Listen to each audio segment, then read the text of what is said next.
Shut up and sit down.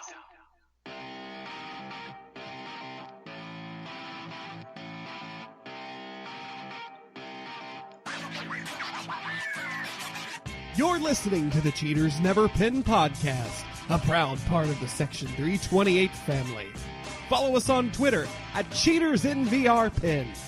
Now, live from ringside, it's Mr. Workrate and JC. Live from the worldwide leader in Carolina Hurricanes coverage, it's your favorite wrestling podcast, Cheaters Never Pin. Keep mixing our streams here. I know. Well, you know. It worked for the Ghostbusters. And soccer, too. Remember soccer. Coming soon. We'll branch out into that. I feel like we'll have to have a hook into that, right?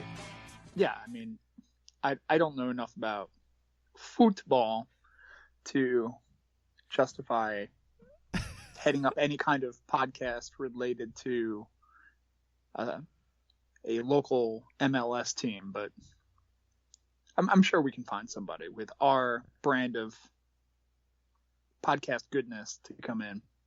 Welcome to take care of that. Cheaters Never. I don't know a soccer term that rhymes with pin or win. Yellow card and welcome to Cheaters Never Yellow Card. They done kicked that ball real good. We'll see you next week. I can make more bad intro music. It'll be great. Well, welcome to Cheaters Never Pin. This is a wrestling podcast, and we're going to talk some wrestling. I'm JC, and my buddy here next to me at the commentary booth, who's actually a city away, my friend Tom. Hi. Yeah, I guess it is a city away. I mean, Raleigh's between us, right? Or Cary's between. I don't fucking know. Technically, I'm in Raleigh, I guess. So. And I want a geography bee, and I don't know where shit is. I don't even know how you win a geography bee. Just point to shit on a globe. I answered questions. I don't know. I don't even remember. I was like 7th grade? That was a long time ago. But, yeah, we're here for wrestling. Welcome to Cheaters Never Locate Countries on a Globe. Welcome to Cheaters Never Stay on Topic. Well, that's part of the Section 328 podcast family. The media empire. Boy, if you want to hear a disjointed podcast from me and my friend Tom, you need to go to cheatersneverpin.com, click that Patreon button, and donate $1 or more by July 28th. Yeah, you're going to want to do that. Because we gonna get drunk and watch a pay-per-view with a couple of our good close family friends, members of Section 328, Pat and Meg, and Dan and Meg. I don't even know who's coming. Maybe Pat will come. I don't know. Maybe we'll have special guest surprises. You won't know unless you donate $1 to cheatersneverpin.com and click on the Patreon button. There'll be run-ins, I'm sure. I hope so. But we're going to get drunk and watch a pay-per-view with people that don't watch wrestling. It's going to be great. They're going to be so confused. We might be too. That's what alcohol does. Right. Yep. So get on that Patreon, folks.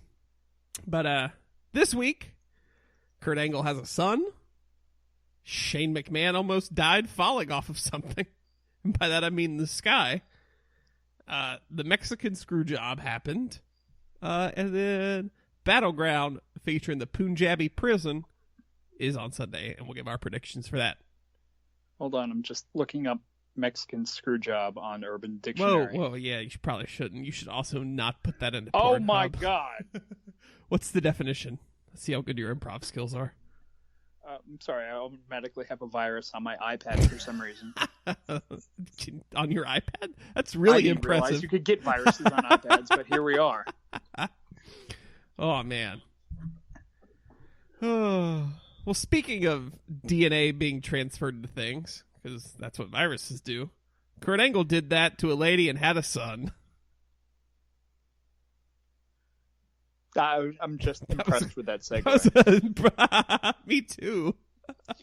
There was a reach that with an ordinary person would have severely pulled a muscle, but by God, you pulled that off. By God. Like Crisco on a hot skillet. Slid right through it. That's a good simile.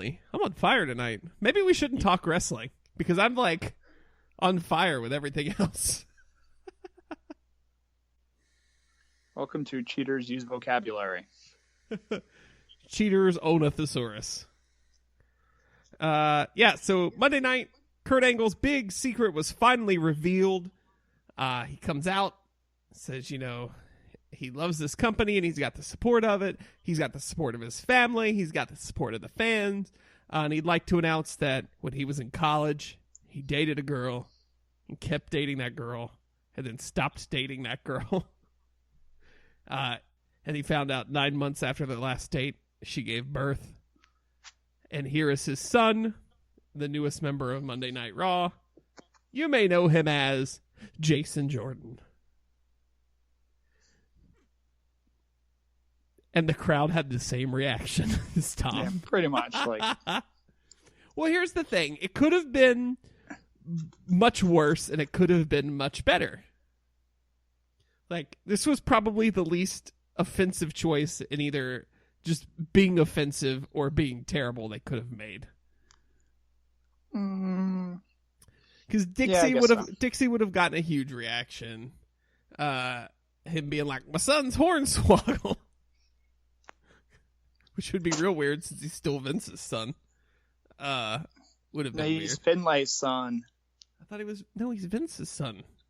No, they found out he was actually Finlay's son. Oh, Jesus Christ. The revolving door of Hornswoggle gimmick. Who then grew up taller and became David Finlay over and... Wait, Hornswoggle is David Finlay? Yeah. You didn't know that, did you? Whoa. Wow. Shows a steady diet of rice and sushi does it body good. That dojo over in New Japan will stretch your ass. Ha-ha! So, what are your thoughts on Jason Jordan being the son of Kurt Angle, Tom? Again, like you said, it could have been worse. It could have been better.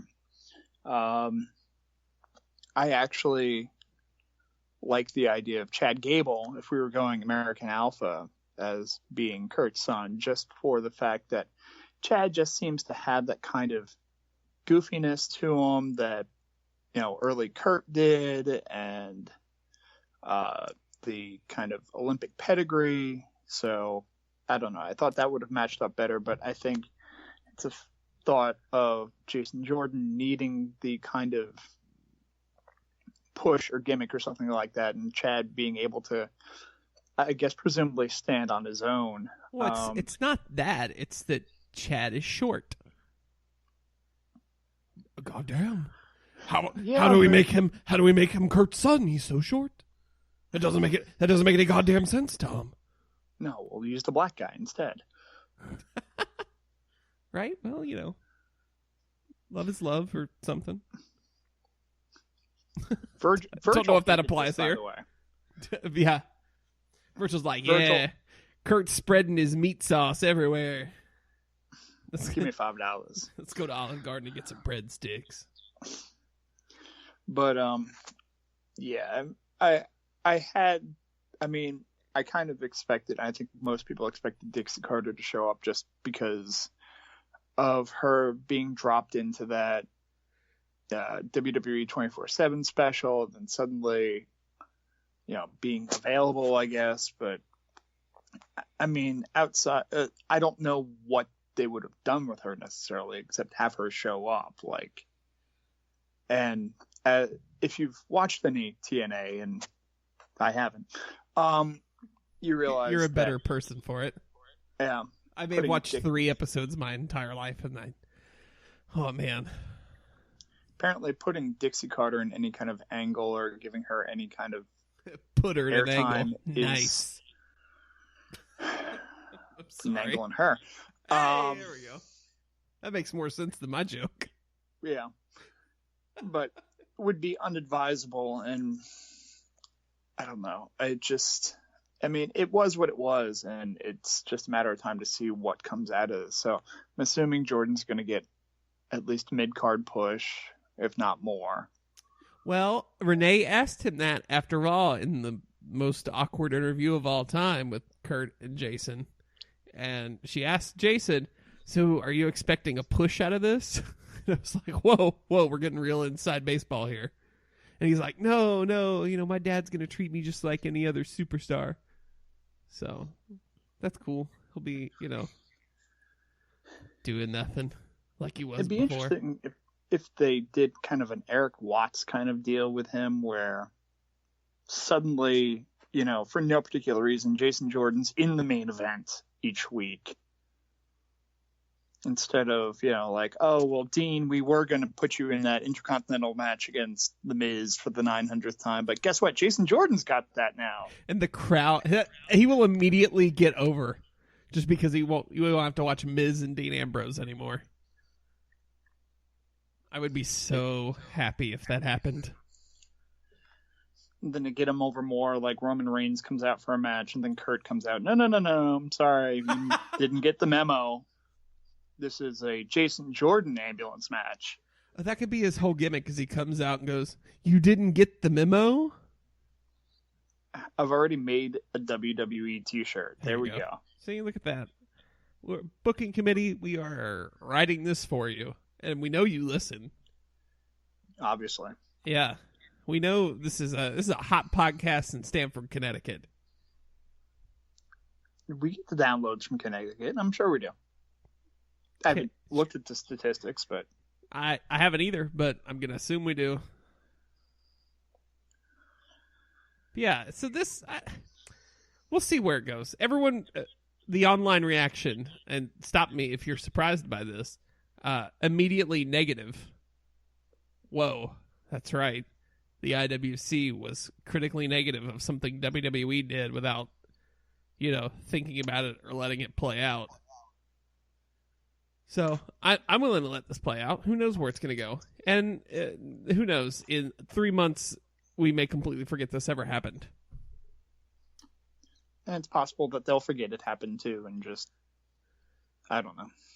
It'll be part of the Miz Taraj in no time. Oh God!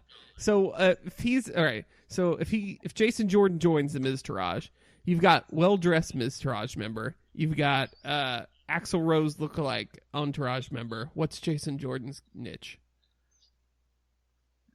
He'll be the tracksuit athletic trainer of the Stars. Oh yeah, he'll be Mrs. Trainer on the road. Yeah, this would be some fun vignettes. Or not. It'd probably be terrible. Anyway, yeah, Kurt has a son. You can tell how excited we are about it. Just listening to our voices. We tried to talk for 5 minutes about it, and that's probably 4.5 minutes too long. Yep. You know what else was too long? Not touching that one. Was the amount of time Shane wasn't in a helicopter today because it crashed. As soon as I started that segue, I knew I had no way out of it. You should have just said penis. Because that's where it was going. That's why I backed away from it. God damn it, Tom. This is a fucking family-friendly show. Why the fuck would I say penis? You're cursing a lot. Are we going to start talking about Amazon.com again? No. Prime Day's over. We'll save that for next July. Okay. That's a gimmick, and in 5 years, when we're still doing the show, I just have like a stroke live on the recording, yelling about Prime Day. The first podcast injury. I assumed your first stroke on the podcast would be after Finn does the job to whoever he does the job to. Let's talk about fucking green as goose shit, Elias fucking Sampson. I knew I had to injuring the piss out of Finn, which it's nobody's fault. That guitar broke really weird. I was real angry at first. You can ask Mike or Derek or Tom. Per our text message thread at the time. My phone caught on fire. It was pretty cool. There were so many all caps messages. But, I didn't know there was another font size that you could make letters and text, but apparently there is. if you transcribe it and you scream into the phone, that happens. Mostly my neighbors just think I'm crazy because they just hear me yelling and no one else ever goes in and out of this place. It's real weird. But yeah, okay. So back to Shane McMahon. I thought you were going to vent more, but okay. No. Back to No, Shane. I have nothing to vent about. It was a freak accident. That was a wrestling shit happens moment. And unfortunately, this shit happens to Finn. And yeah. also, he shouldn't be wrestling Elias Sampson. No. Shane almost died. Yeah, he no-sold a helicopter crash. That's the least dangerous dive he's done in 20 years, Tom. He's telling the other guy in the helicopter, no, this is what you do. So I guess I don't know all the details and I didn't look it up, but he was in a helicopter that had to make an emergency landing into the water today. As happens sometimes. Yeah, which is obviously had a great pilot. And he said, have you seen the video of the interview he did with the TV crews, like the little mini press conference they had? I have not. So they asked him, oh, okay, first question was, are you nervous? Or were you nervous? I mean, what do you think? She's like, but Shane goes, no, you know what? Marco, the pilot here, he was really calm. That made me stay really calm. I knew, he had it taken care of. You hear the loud bang and you know something's wrong, but he was taking care of it and I felt good about it. And then there's this like weird pause. And then you hear one of the reporters in the back go, are you Vince McMahon's son? And he gets this like weird little puzzled look and he goes, yeah? She goes, oh, okay, somebody wanted me to ask. And then he just gets this little smirk and then the clip I saw ends. I was like, that's amazing. And he does a little foot shuffle thing. Yeah. I love that this became such a big deal online that WWE sent out a push notification through their app that said, breaking, Shane McMahon uninjured in helicopter emergency landing. And it's not even a storyline. Yeah. Yeah. And then I have to pull up the actual Rusev tweet because my trying to paraphrase it will not do it justice. No. But the best thing to come out of this was Rusev on Twitter. And if you don't follow the Rusev on Twitter, it's the Rusev we all want and deserve. It's the same Rusev we get on Total Divas, which you should watch Total Divas as well. You keep saying that. Oh, God, Tom, it's so good. It's the best.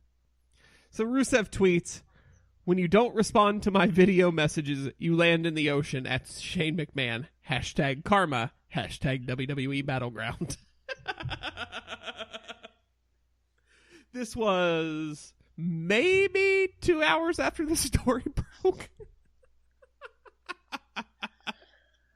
I mean, you can tell that, at this point, it's not like he got into an accident and went to the hospital for observation or anything like that. He's okay, so you can he's been on television. Make fun of it. Yeah, he's been on television speaking normally, which is great because he's not having terrible shit written for him, so he actually sounds like a coherent human being.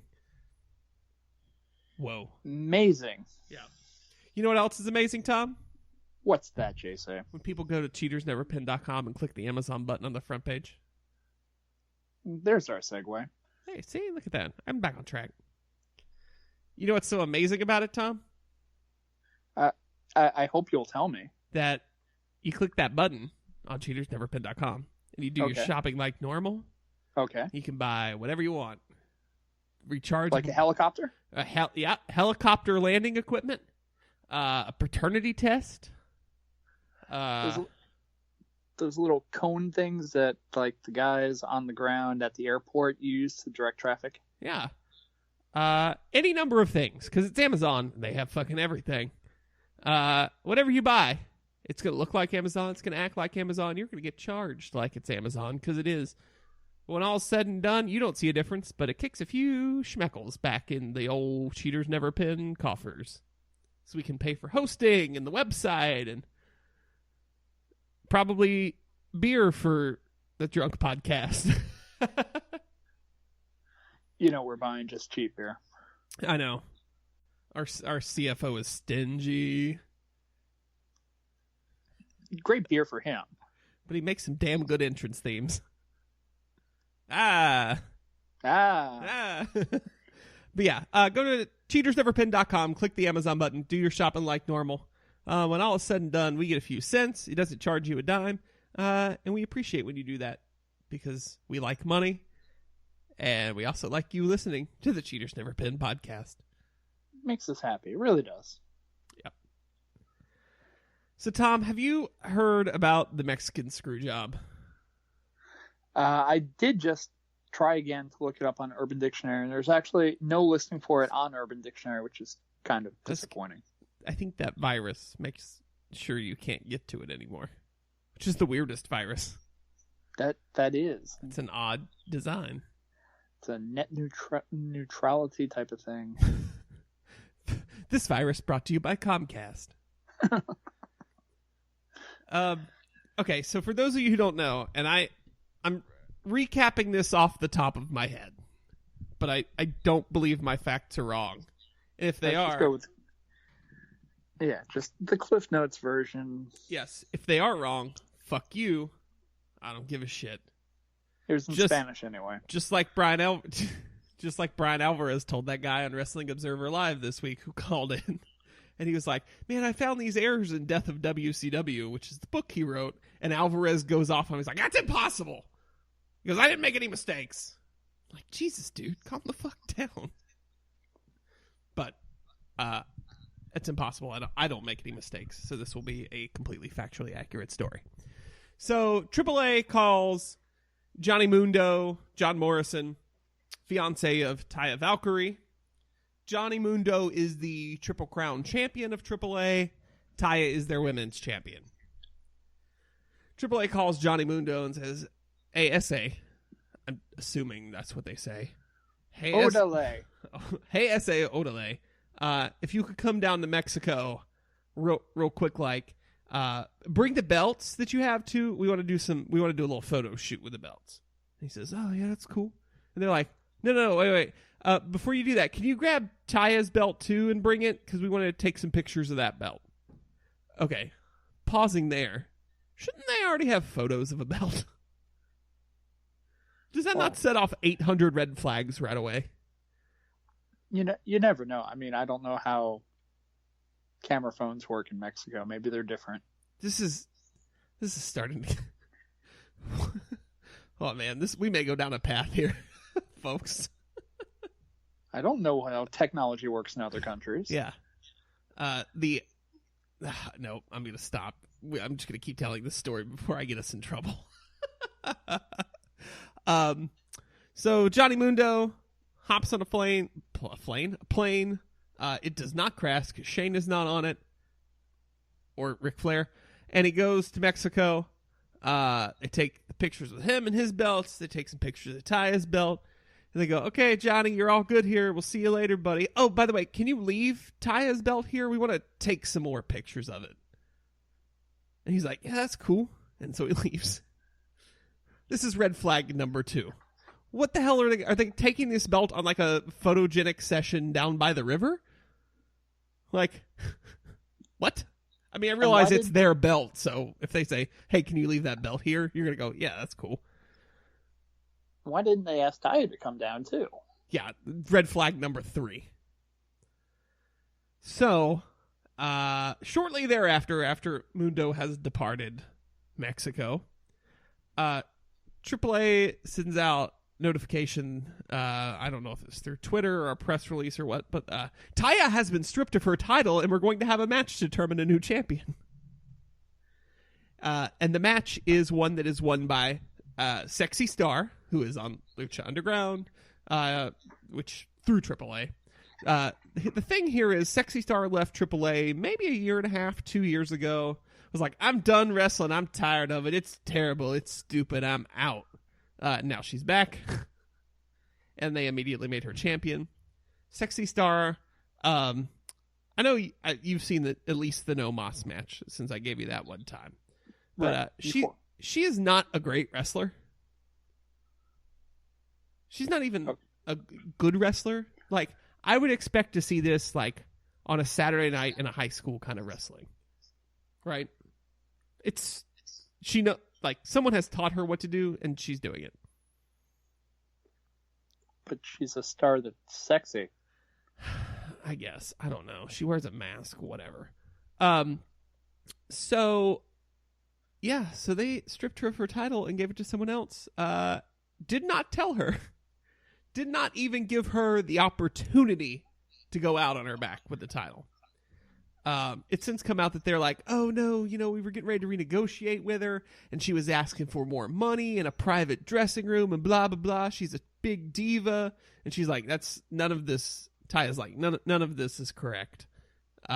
You're wrong.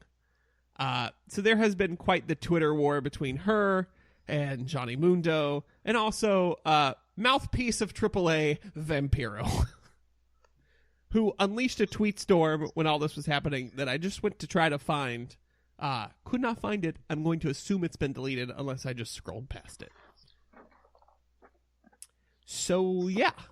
The already joke-crumbling promotion of Mexico has now sunk itself not even to depths TNA would go, since, they won't strip a domestic abuser of a belt.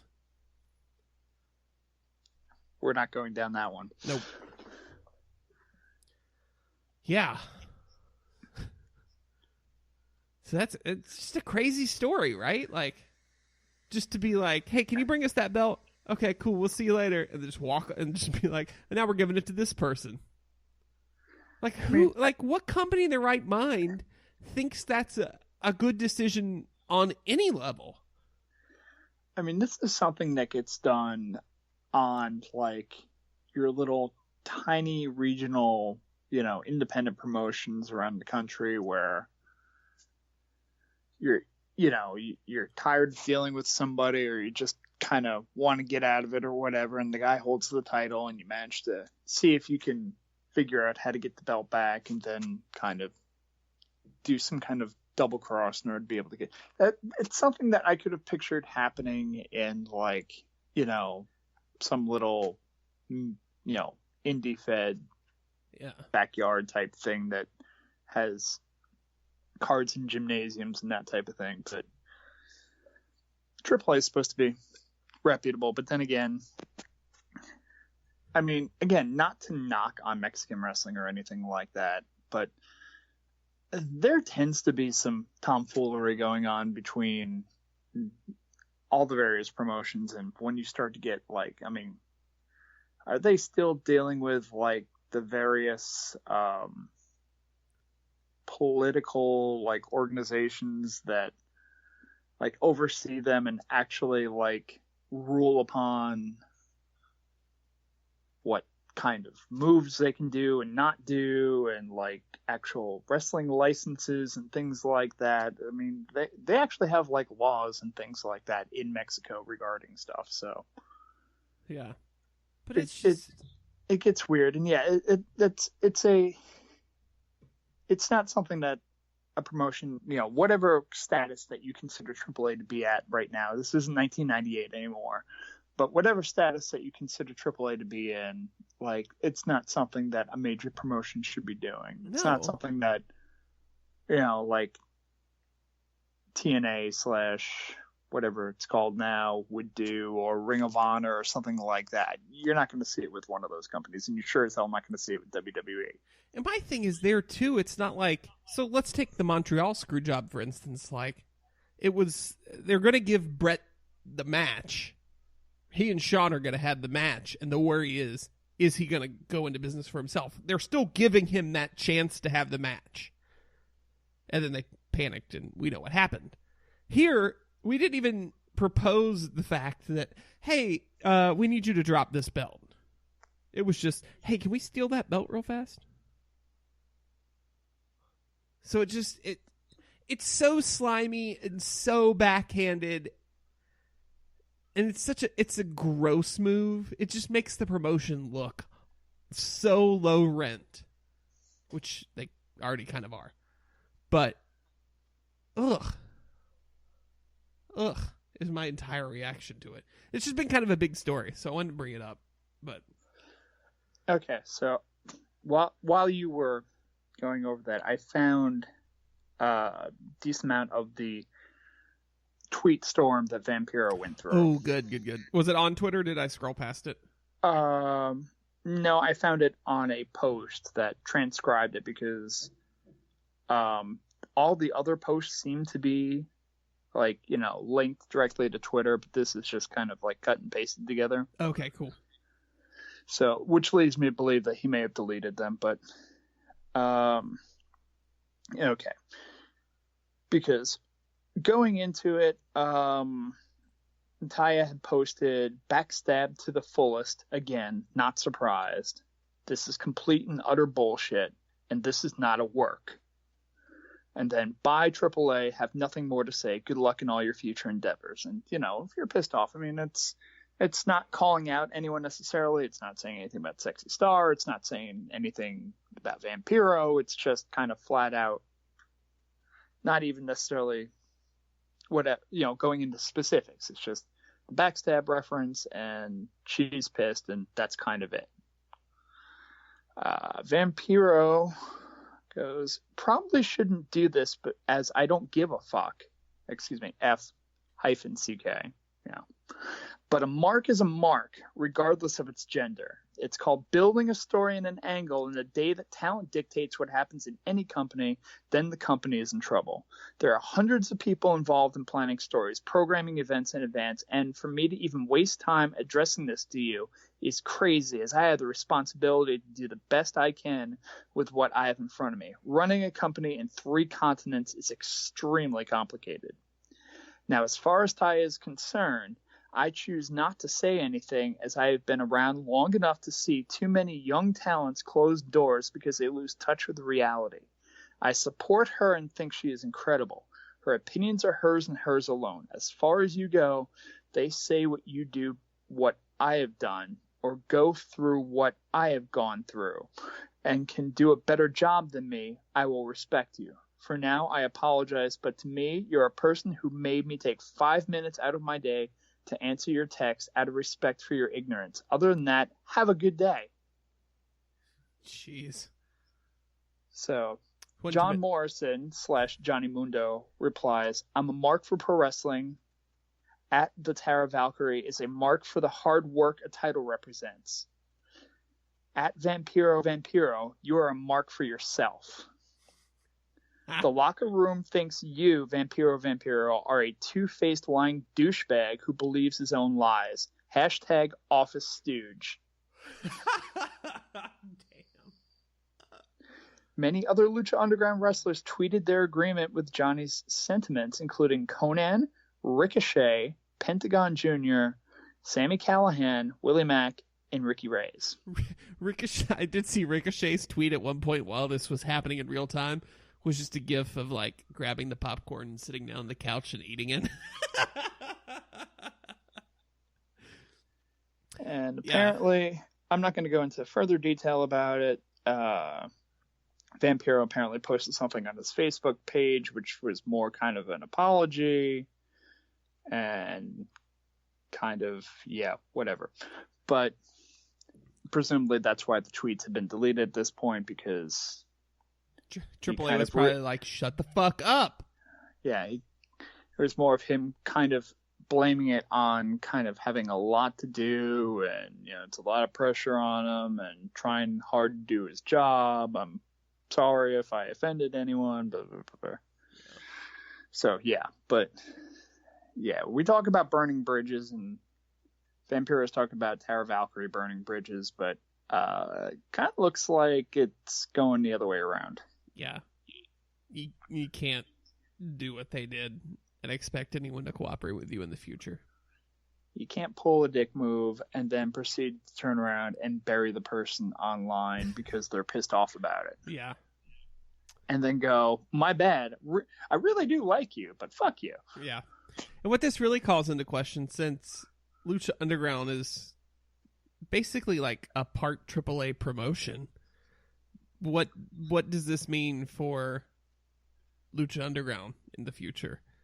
Because, I mean, Johnny Mundo and Tyre are very, very, very big parts of that show and that promotion.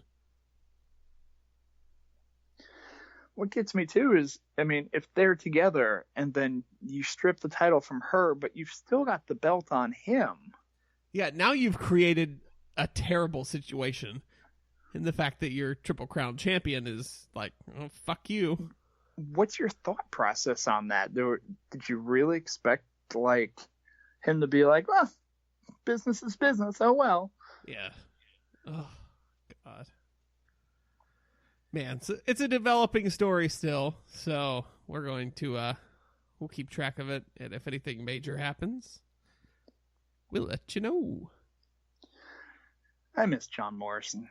I do too. He's so great. He's gotten so great. He was fine before in WWE. Now he's great. Well, I've been watching some of his stuff, earlier stuff, now that the network has the WWECW, I guess you could call it. Oh, God, why are you watching that? You masochist. Because I'm a Big Daddy V fan, I guess. I don't know. You really love that zombie in the first episode? No, I remember watching that because I remember when ECW was announced as coming back. I remember watching, I watched it for, I don't know, a couple of months, and the whole random, zombie the first time, and, I don't know if it was a vampire or some other monster, and then Sandman would just come out each week and Singapore cane them, and then Of course. the whole thing about Kelly and Mike Knox being overprotective, and that is all I remember about ECW. That's all you need to remember. WWECW. But my kids are CM Punk marks, so there's an attempt to see some of his earlier stuff. And I just listened to the Punk What Happened When podcast, where Bruce Pritchard was talking about Punk's tenure in WWE/ECW while Bruce was still there. So they didn't necessarily they covered, I think, his first WWE title win, but kind of dropped it off there because Bruce left, was let go, whatever, in 2008. So we didn't get to have coverage of the pipe bomb or anything like that. So yeah, but yeah, I watched some of that, and then I had to show the kids Festus. This is Luke Gallows. No, it's not. No. Well, look carefully. Wait, why is he making those faces? Because they rang the bell. Yeah. Because he doesn't know how to talk funny. yet. And it's funny, he does certain rage faces, and you see the Luke Gallows come out of him. And you're like, oh, there he is. There's old Big Gallows. And then he tries to swallow his tongue, and... No. And now, I was just going to say, and just a little side note to that, Jesse or whatever, it's like I look at him and I go, that was Terry Gordy's son? Because Terry Gordy was a big motherfucker.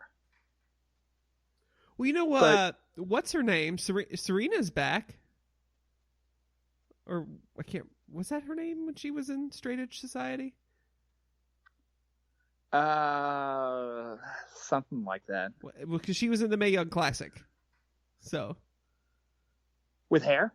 Yes, with hair this time. Okay. Serena that's what threw Deeb. me. Yeah. All right, Tom. You ready to talk about that Punjabi prison in a flag match? It sounds oddly sexual, but sure, why not? This is the most nationalistic pay-per-view they've done in quite a while. Waiting for Iron Sheik to run out.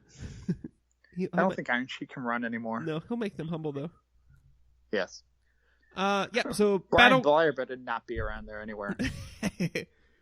So Battleground emanates from the Wells Fargo Center in Pittsburgh, Pennsylvania. In just a few nights, Sunday night, live and only on the WWE Network. And pay-per-view. Shh. You can forget that. Shh. Hey, you can spend $9.99 on that, or you can spend what, $54.99 on. You know what? I pay-per-view. forgot because I haven't seen JBL use those flashcards in a couple years. That's how I forgot it. That's what made me sign up for the network, because I was like, that's really high quality printing and someone's got to pay for it. I'll do it.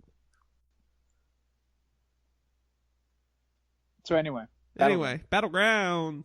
We'll do like we usually do. We'll run through the matches and give our thoughts and our predictions. You ready, Tom? I am seated and prepared. Thank God, because this pay-per-view will not get you out of your seat. First up on the pre-show, Ty Dillinger takes on Aiden English in a singles match. Hey, it's the match I'm probably looking forward to the most. I love Aiden English. I think he wins. I'd like to see him win. They've been utilizing him a lot more than they've been utilizing Ty Dillinger. So, well, yeah, Ty's disappeared, so. Right. To the point where I thought he was potentially hurt. He is in his soul from being that buried. Happens. Yeah. Hey, he's on the main roster. It's been long enough to get him there. If he can sit there and collect main roster paychecks and work on main event or whatever it is that he's going to do. Yep. That's what he should do. Good for him. Yep. As Virgil would say, get that fuck money. I don't think that's how it works. So who's going to win? I don't know. I still think Dillinger's going to win. But... Okay. All right. On the main show, Sami Zayn takes on the Power of Love, Mike Kanellis. I would imagine Mike gets the win. It's his first pay-per-view. But this is also WWE, and Mike won on Tuesday. So is it 50-50 booking or build a character night? Who knows? Find out Sunday, live and only on the WWE Network. I still think Kanellis takes it. He should build the character, yeah. And they don't necessarily feel obligated to make Sami win, and Sami doesn't need to win all the time. I mean, yeah. Well, as much as I love Sami, well, all three of them, Mike and Maria and Sami, look like such nerds Thursday night with Maria getting in the match and blocking Mike and the referee and Sami. It was that was horrible. SmackDown has not been good in the last several weeks, in my opinion. But Shane almost died. Right. Almost, hashtag almost RIP Shane. Make that trend. It's real weird. On tout. The match, which will be the future home of Touting Smack, according to Daniel Bryan and Renee Young. Which we didn't cover that. Talking Smack got canceled. Fuck you. Because I don't want to throw something across the room. Yeah. Tasteful or non-tasteful.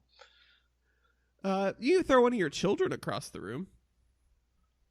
I'm pretty sure that's against the law.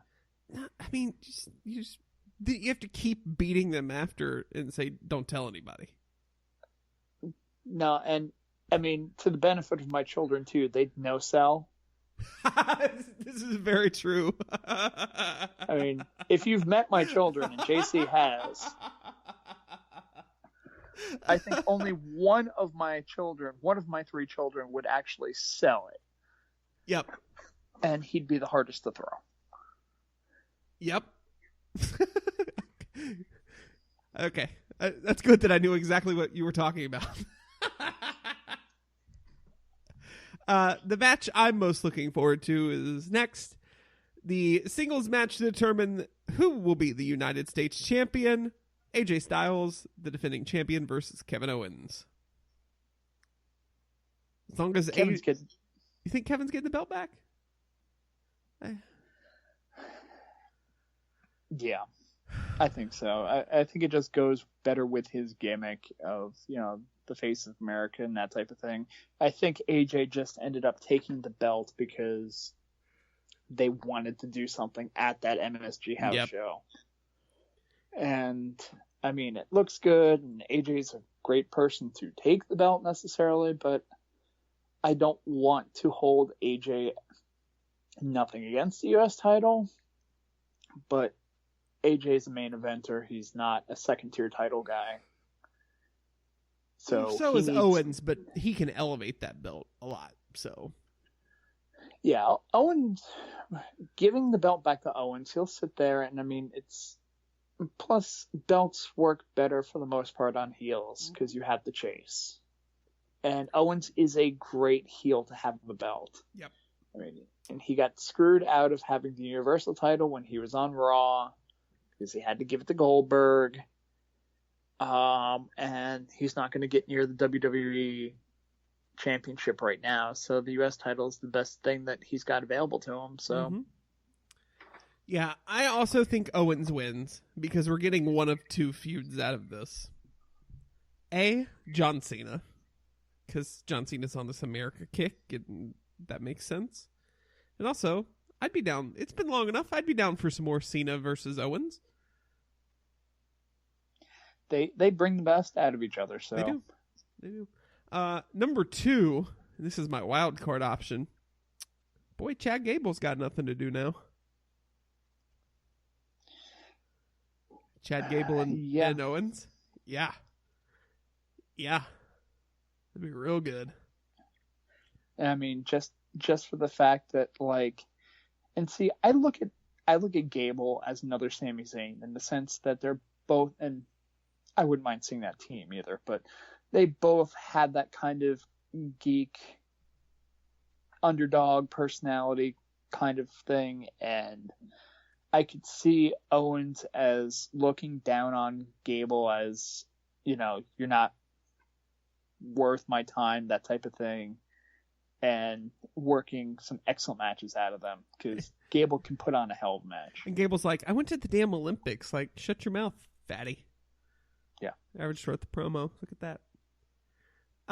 Number 6, which makes no sense because this is actually number 4 in the order I'm reading them.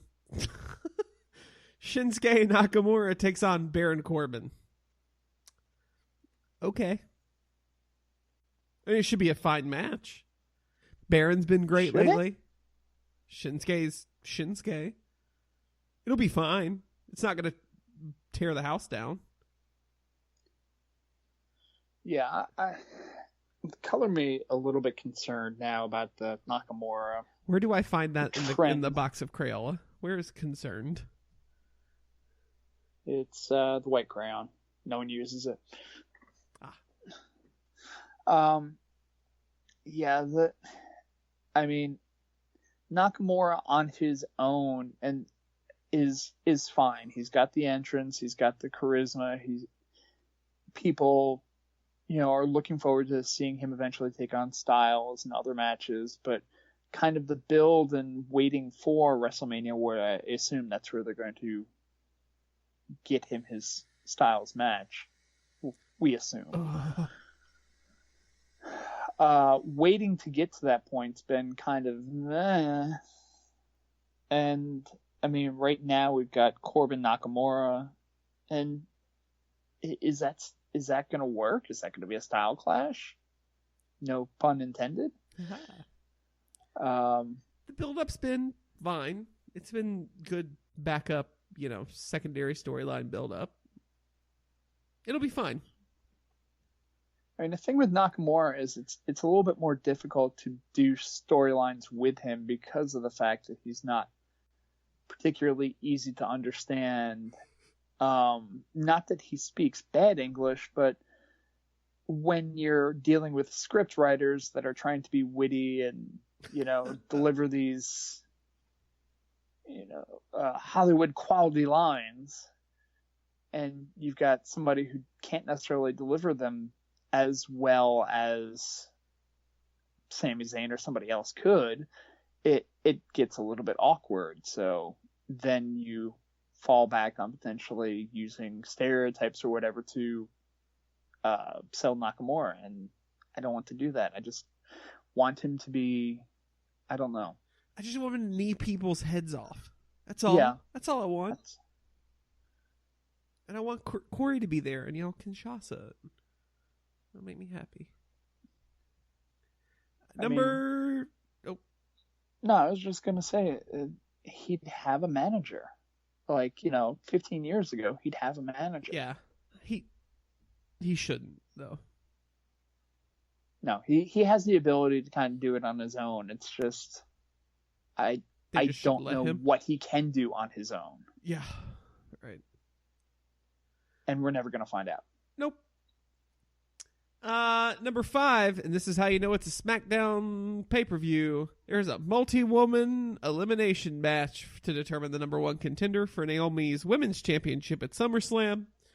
Charlotte versus Becky versus Natty versus Tamina versus Lana. Sure. Lana gets eliminated first, I hope. You got to get her out of there, right?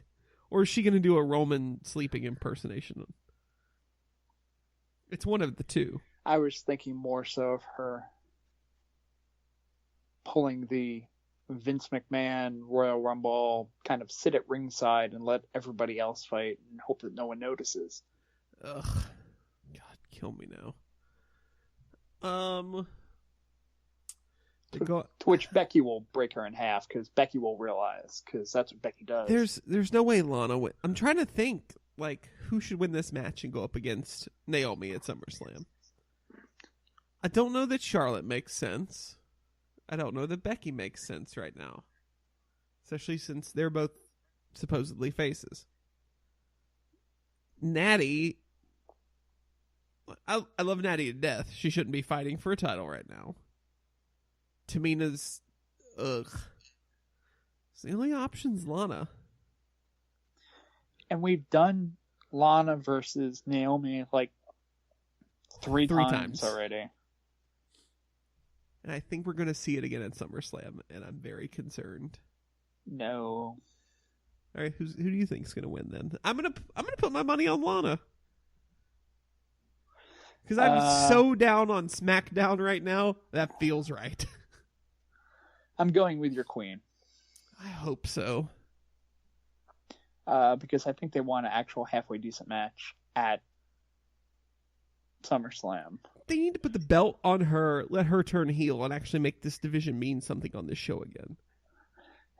And I think there is the potential of, like, Charlotte and Becky being the last two remaining, and... Ooh, fun. Charlotte... You mean T Generation X? Yeah, and Charlotte getting a little bit of her heel-nish back. Oh, God, that'd be so happy. That'd be so great. Because I'm surprised Charlotte's been on the straight and narrow for this long.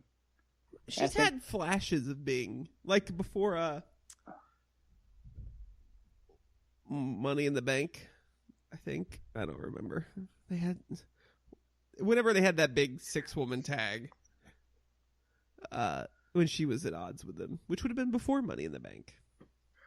So. Well, again, she's a Flair, and if you remember anything from any kind of face runs that Ric Flair had, Rick always kind of still had the heel mannerisms, and when you would watch him as a face and teaming with Sting or whoever it happened to be, you were just waiting for the turn. Yeah. Because you knew deep down that Ric Flair is never a face. Like, he can't be trusted, even though, like even when the NWO would show up and like kind of destroy everybody in WCW, and they're like, "Oh, Ric Flair's going to take him on," you're still waiting for Rick to turn and just be a dick, and that's what Charlotte is too. I mean, she plays it the same way, so I think it's just been kind of the slow burn here, and Becky will pay for it because Becky's an uber face, and faces are stupid. Well, and Becky won on Tuesday, so she will not win on Sunday. Yeah. Then, in the signature match of this show, John Cena takes on Rusev in a flag match. I'm sorry, what kind of match was it? A flag match? Oh, I'm sorry. I thought I heard something different. No, moving on real quick. Because the show's been really weird. I don't know what... Like, I haven't seen a flag match since I think like 1987. I think I believe you have to disable your opponent to the point where you can grab your flag. And then you impale your opponent with it. Well, you saw the flag posts on Tuesday. They're not like real flag, but it's like these weird angled bracket things. I don't know. Like you'd have outside your house? Something like that. I don't know. Whatever. John Cena's going to win because LOL Cena wins. Well, just as long as he doesn't pull a Hogan. So I think it's edited off, but I remember watching WrestleMania 7 back when I was a lad, and I watched it live on pay-per-view. WrestleMania 7, at least I think it was 7, not 8, was Hogan versus Slaughter. And Hogan proceeds to take the title back because America. So they go through the battle, and Slaughter being, the heel that he is, Hogan ends up going to the Blade, and Hogan's bleeding, and, makes the Superman comeback, and eventually, gets the win, does the, leg drop and everything like that. Celebration. Hogan's got a pose at the end of the show. So Hogan's got the American flag because, again, America. And he's busted open. And I don't know why. Why do I not remember this? But I know where this is going. Hogan proceeds to take the American flag and wipe his face with it. And kind of put it over in the corner. Well, he shed his blood for America. Yeah. And, that would be a cool thing to have, I guess, if you put it on WWEshop.com back in 19... I'm sure all the white supremacists would buy it. Yeah. So, and I remember seeing that, and I may have it on tape somewhere on VHS. What's that? Because I taped all that stuff off of pay-per-view. On a DVD? But no. On your computer? Like you captured it with a capture card? No. How did you? Huh? On a cartridge of cassette video. Oh, it what? was a What? It was a technology that we. Anyway, so I could have made that bit go for 15 minutes. Thank you for. Yeah, I would have hung up eventually. So I remember watching the replay because I wanted to watch the replay and be like, did I see what I thought I saw? And sure enough, on the replay, it was not there. Huh. So I may have to go into the garage and dig through some videos to see if I actually have WrestleMania 7 on tape, and then find some kind of machine that actually plays those tapes. Like Scotch tape? Yes. Like Scotch tape, exactly. You can stick the flag on your wall with it? Yes. If you buy it on Amazon.com. Cheaters Go never to pin. Cheaters Never Pin, click the button. Anyway. But yeah, that's what I remember from that. Okay. That Hogan hates America and uses the American flag as his paper towel.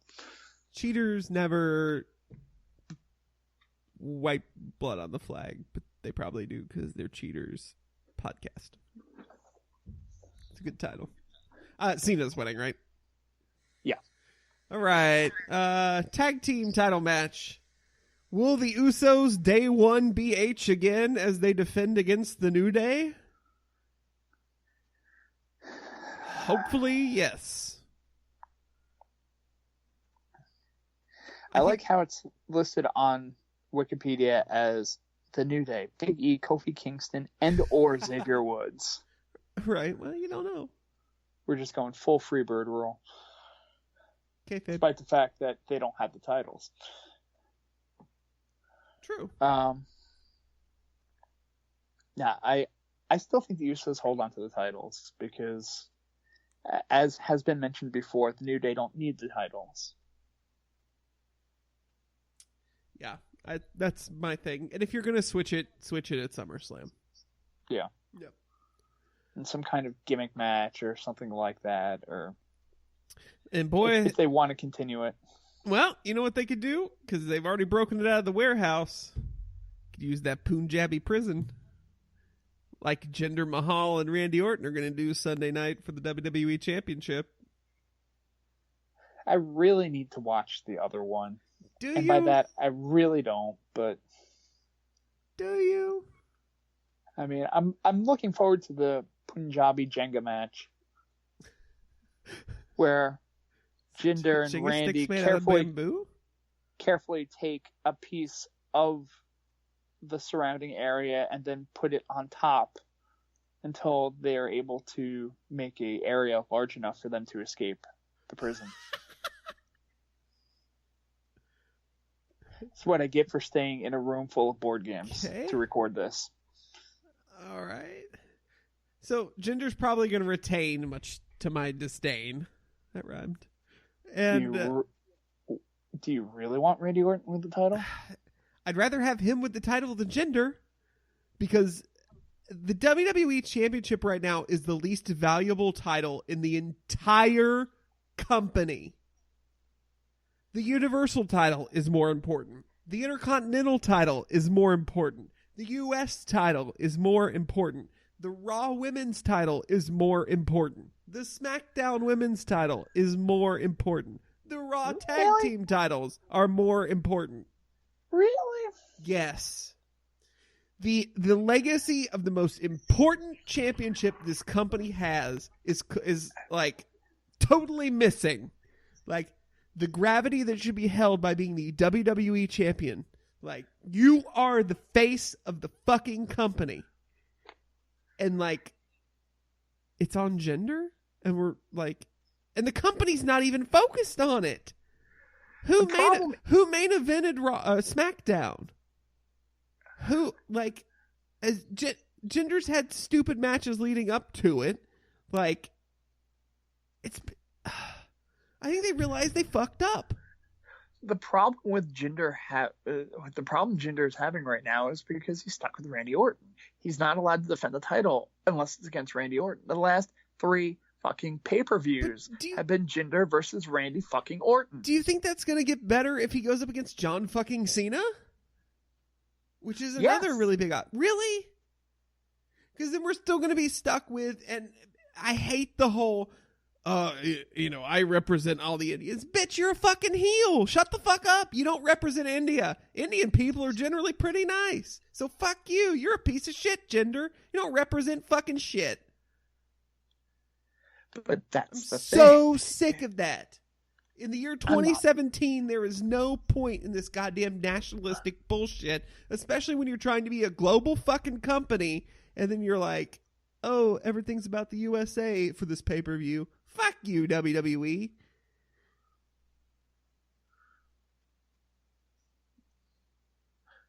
No. I appreciate your venting, and I grabbed the Uncrustable while you were doing it, but I am perfectly fine with what Jinder's doing right now, and I just want to see him against somebody else, because, again, it's Randy Orton. Randy doesn't care if he's there or not. He just... It works if you've got someone that you're going up against, or somebody who actually wants to kind of challenge for that. If you've got a Cena, if you've got a Nakamura, if you got somebody else that, like, potentially might kind of contradict, I guess not really Nakamura, but like some other person that kind of is more patriotic or whatever, where you can kind of sit there and defend the country, or I don't know, when you've still got Randy Orton that can't figure out whether he's a face or a heel or not. That's not his fault. Well, he's stuck in a feud right now with somebody who's trying his damnedest to be heel and run down the country, or whatever, however you want to interpret that. And he's just like, I'm a snake. So two of my other biggest issue with Jinder. one, he can't cut a fucking promo to save his life.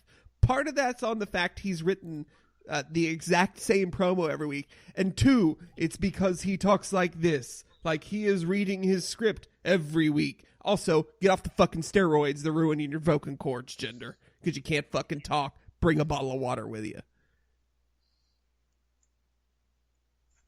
And then two, he can't work a fucking match to save his life.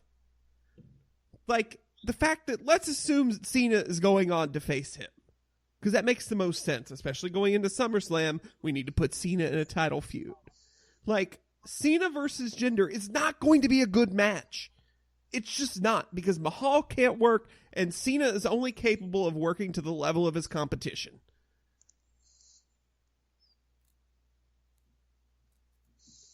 Is Jinder Mahal really worthy of being the 50th WWE champion?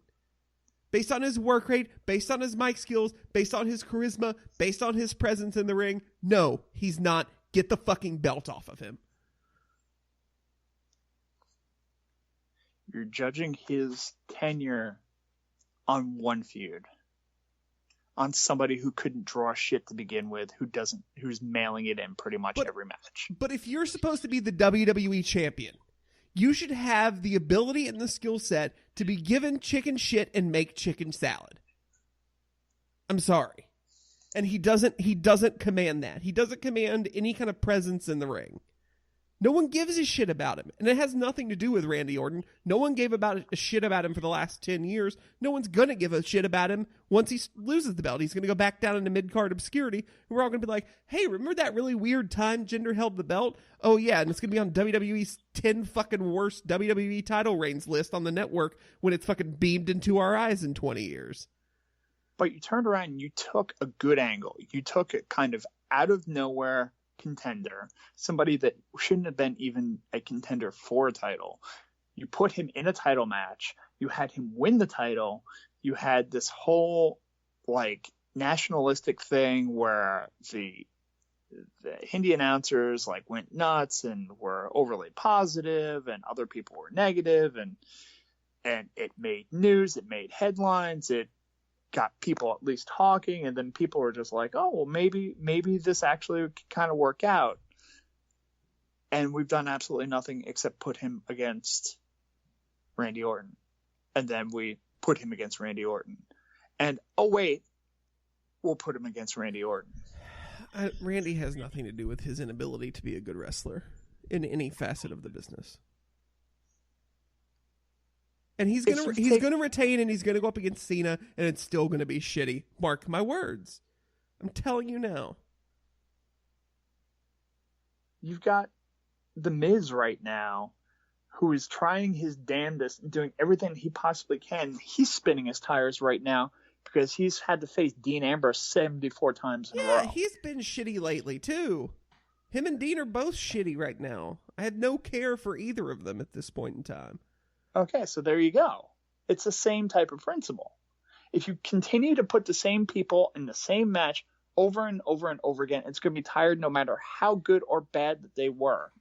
Miz had the world on a platter, giving great promos, just everything he was doing with Maurice, the interviews that he was cutting, the talking smack stuff, just everything was like on fire. And he ends up leaving SmackDown, which was curious to begin with, and going over to Raw, and they stuck him with Ambrose again, and it has dragged him down to the point where I don't care if I see The Miz anymore. Yeah, but I'm not going to disagree with you that that's the reason I'm down on The Miz and Dean right now. But I'm telling you, the reason I'm down on Jinder is because he's terrible. He has no business being in the position he is in right now. He is in that position because he's big and because he's one of Hunter's boys. That is it. I've said what I've said, and we're just going to start spinning in circles here. So we're going to end up an hour and a half. But it makes for good podcasting, and I think this is the first time we've ever had conflict over something. In 25 episodes, Tom. Wow, we've had that many. This is number, I think, if not, it's already on tape. This is number 25. Okay, well, at least we have a name for it already. It's the You're Wrong edition. There we go. We'll come back to this after SummerSlam, after Cena beats him, wins his 16th title in one of the worst SummerSlam matches of all time. It'll be another Punjabi prison match. Oh, fuck me. We're moving on. Jinder's retaining, though, right? Yeah. All right, let's move on. You ready, Tom? Okay. You ready? I think I am. You sure you're ready? No. Match exchange. Okay, funny story. I didn't watch my match. So we're going to skip the match exchange this week. But I still really wanted to play the sound cue because I like it so much. I watched my match. I had another match ready for you. And normally I'm the one like scrambling at the last minute going, oh shit, where's the match again? I can't find it. I'm gonna pull back the curtain. As soon as I got home today, I was like, oh, the Destiny 2 beta started on Xbox. Boy, let me play that. And then I'm off for the next 2 days, and guess what I'm going to do? Play the same 2 multiplayer maps and the one same mission over and over and over for 2 days. Friend me on Xbox. Send me a tweet if you want to be my friend and play Destiny with me on Xbox. It's such a good match for you this week, too. Well, now I have something to look for. That's a good tease, Tom. Tom, we've got 2 great teases for next week. Are we going to continue this gender conflict? Is gender going to continue to hinder the progress of this show? And 2, I'm glad you gotta laugh. And 2, match exchange.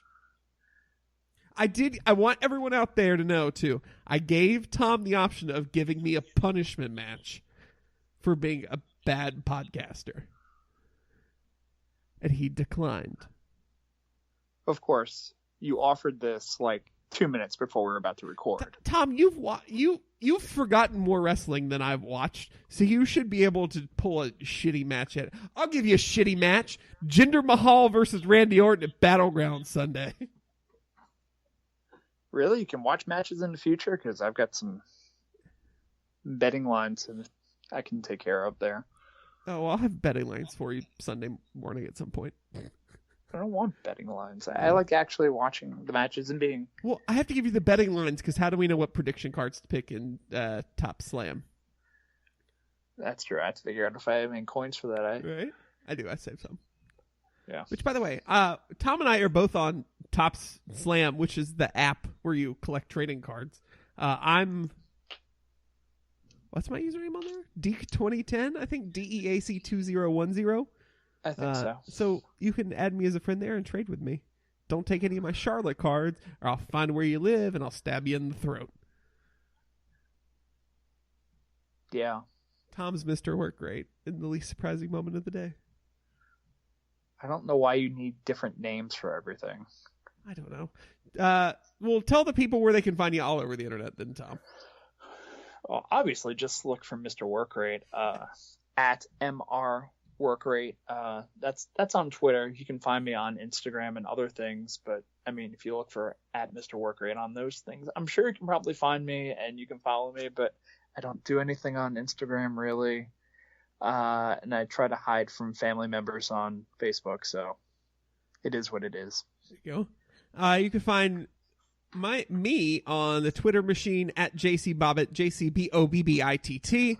I'm also on Instagram, Snapchat, Untapped. You can find me under that. Like I said, Tops WWE Slam, Deek2010. Find me there. Send me some cards. I really appreciate it. I'll give you 5 stars every time. Find the podcast at CheatersNVRPin on Twitter, Facebook.com/CheatersNeverPin. Rate, review, subscribe. CheatersNeverPin.com. We got 2 buttons for you, Patreon.com and Amazon.com. Give us all your monies. I think that does I it. was going to say, coming up too, and we'll have more information about this later on. I will be doing it. I believe you will be doing it as well. The Carolina Hurricanes kind of co-sponsor, I guess, a 24-hour bike-a-thon Oh, yeah. where idiots like us sit on a stationary bike and ride until our asses get sore. And it's all to raise money for the Canes Kids and Community Foundation, which is a charitable foundation that the Hurricanes have that gives money to various charitable organizations in the area. Not always hockey related. There are some hockey related ones, but also education based and like food bank and things like that as well. So in the coming weeks, we'll be tweeting out links to show how you can donate to us. It's a flat rate type thing. It's not a per mile or anything like that because, well, I don't ride bikes very far. But and I don't ride bikes, so yeah. There you go. So luckily these bikes don't go anywhere. But I will probably be there the whole 24 hours. And I will not this year. It gets a little loopy around 3-4 a.m. Yeah. But and I'll do this too.